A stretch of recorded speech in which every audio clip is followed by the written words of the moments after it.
الحمدللہ وحدہ لا شریک لہ والصلاة والسلام علی من لا نبی بعدہ۔ 9 ذی الحج کی فجر کی نماز سے لے کر عید کے چوتھے دن 9 ذی الحج، 10 ذی الحج، 11 ذی الحج، 12 ذی الحج اور 13 ذی الحج، یہ 5 دن بنتے ہیں۔ تو 9 ذی الحج کی فجر کے بعد شروع کریں اور 13 ذی الحج کی عصر تک چلیں۔ ایک مرتبہ بلند آواز سے تکبیرات تشریق کہنا واجب ہے مردوں کے لیے، خواتین کے لیے کہنا واجب ہے لیکن آہستہ۔ یہ کل 23 نمازیں بنتی ہیں۔ تکبیرات تشریق کیا ہیں؟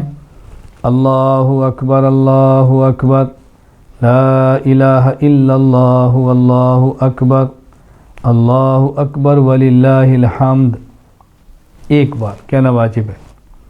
مرد اونچی آواز سے کہیں، خواتین آہستہ کہیں۔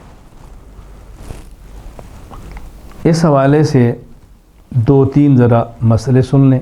نمبر 1، تکبیرات تشریق مسافر پر، مقیم پر، امام پر، مقتدی پر، منفرد پر، مرد پر، عورت پر، شہری پر، دیہات والے پر، سب پر واجب ہے۔ ہر کسی نے ان کو کہنا ہے۔ نمبر 2، تکبیرات تشریق 9 ذی الحج کی فجر سے لے کر 13 ذی الحج کی عصر تک ہے۔ نمبر 3، مردوں نے اس کو اونچی آواز سے کہنا ہے ایک بار، خواتین نے آہستہ کہنا ہے۔ نمبر 4، فرض نماز کا سلام پھیرنے کے فوراً بعد کہنا ہے۔ اگر کسی شخص نے سلام پھیرنے کے بعد ایسا کام کر لیا جو نماز کے خلاف ہے، ہنس پڑا، کوئی بات کر دی، اپنی جگہ سے اٹھ کے چلا گیا، قبلہ رخ بدل گیا، اب تکبیرات اس سے فوت ہو گئیں، اب صرف اور صرف استغفار کرنا ہے، اب تکبیرات تشریق نہیں ہے۔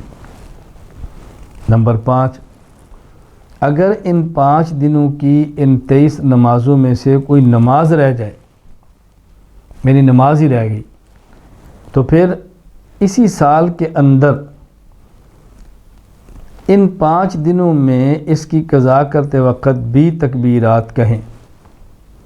مثلا 9 ذی الحج اللہ نہ کرے فجر کی نماز رہ گئی، اب یہ 10، 11، 12، 13 تک ان دنوں کے اندر اگر یہ فجر کی نماز قضا کرے تو تکبیرات تشریق بھی پڑھ لے۔ 11 ذی الحج کی کوئی نماز رہ گئی تو 13 کی عصر تک اگر قضا کرے تو تکبیرات تشریق بھی پڑھ لے۔ تو یہ 5 مسائل میں تکبیرات تشریق کے حوالے سے عرض کیے ہیں، اس کو اچھی طرح ذہن نشین فرما لیں، تکبیرات تشریق یاد بھی کر لیں، رغبت کے ساتھ پڑھیں، محبت کے ساتھ پڑھیں۔ اللہ کے نام کا تو مزہ ہی الگ ہے، لذت ہی الگ ہے۔ مسلمان تو بہانے تلاش کرتا ہے، کوئی وقت ہے کہ میں اللہ کا نام لوں۔ اللہ تعالیٰ ہمیں اہتمام کرنے کی توفیق عطا فرمائے۔